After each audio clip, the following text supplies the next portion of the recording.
নাইজেরিয়ায় ১৭০ জন গ্রামবাসীকে গুলি করে ও আগুন দিয়ে হত্যা করেছে বোকো হারাম জঙ্গিরা।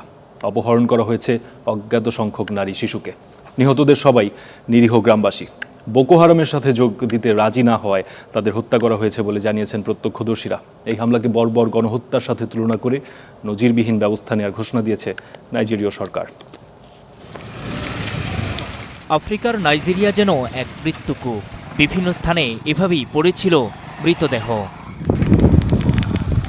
এরপর সেগুলো উদ্ধার করে নেওয়া হয় সমাহিত করতে, খনন করা হয় গণকবর।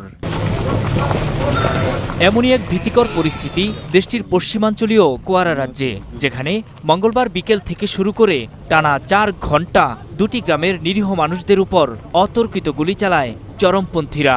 ঘরে আটকে রেখে আগুন ধরিয়ে দেয়, পুড়িয়ে দেয় দোকানপাটও। গণহত্যার পাশাপাশি অপহরণ করে নিয়ে যায় অনেক নারী শিশুকে।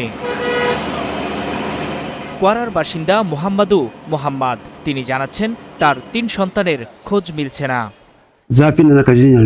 আমি যে কতটা কষ্টে আছি তা বলে বোঝাতে পারবো না, কারণ আমি আমার ৩ সন্তানকে খুঁজে পাচ্ছি না। যখন চরমপন্থীরা গুলি চালানো শুরু করে তখন আমার ছেলে মেয়েরা মাঠে খেলছিল। গুলির শব্দ ছিল অস্বাভাবিক। সত্যি বলতে আমরা কঠিন পরিস্থিতির মধ্যে আছি। মৃত্যু সংখ্যা যে কত তাও আমরা হিসাব মেলাতে পারছি না। বিবিসি বলছে, চরমপন্থীদের সাথে যোগ না দেয়ায় দুটি এলাকায় নির্বিচার গুলি চালায় সশস্ত্র গোষ্ঠীর সদস্যরা।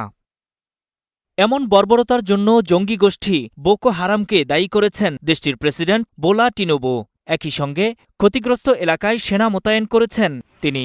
আর এলাকা পরিদর্শন করে নিরাপত্তা নিশ্চিতে সেনা মোতায়েনের কথা জানান গভর্নর। তারা ঘুম কেড়ে নিয়েছে।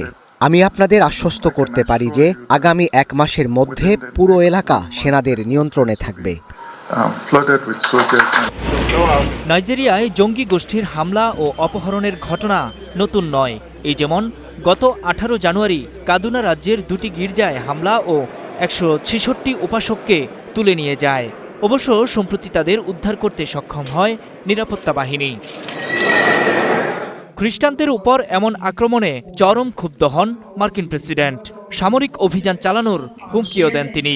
যদিও নাইজেরিয়া সরকার বলছে শুধু খ্রিস্টান নয়, সব ধর্মের মানুষই জঙ্গি গোষ্ঠীর হামলার শিকার হচ্ছে। এরই মধ্যে গত ২২ জানুয়ারি নিরাপত্তা সহযোগিতা বাড়াতে একমত হয় যুক্তরাষ্ট্র ও নাইজেরিয়া। নূর মোহাম্মদ, স্টার নিউজ।